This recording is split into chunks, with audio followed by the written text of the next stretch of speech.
Angharad Gwyn ydw i, dwi'n berchen cwmni Adra a da ni yma yn Steddfod Môn eleni. Mae'r Steddfod wrth gwrs yn uchafbwynt i'r cwmni. Mae o'n gyfle gwych i hysbysebu'r cwmni ac da ni'n cael fel arfer gwerthiant arbennig o dda hefyd gweitha'r tywydd.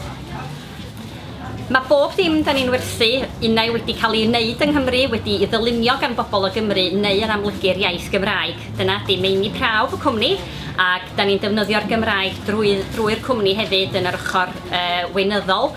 Mae pawb sy'n gweithio i'r cwmni yn siarad Cymraeg ac mae'r wefan yn gyfan gwbl ddwyieithog yr un peth ac bob peth arall yn y cwmni o ran y marchnata ag ati. Mae Adra eleni yn dathlu 10 mlwyddiant a mae yna lot fawr iawn wedi digwydd yn yr amser yna. Dwi fy hun wedi gorfod dysgu sut i fod yn berson busnes a dwi bellach yn fodel rôl efo syniadau mawr Cymru a dwi'n gobeithio byddai wedi ysbrydoli llawer o bobl ifanc i aros yn cefn gwlad Cymru lle mae Adra wedi sefydlu ac i gychwyn busnes eu hunain mwyn cadw'r economi'n fyw ac i roi gwaith i bobl leol.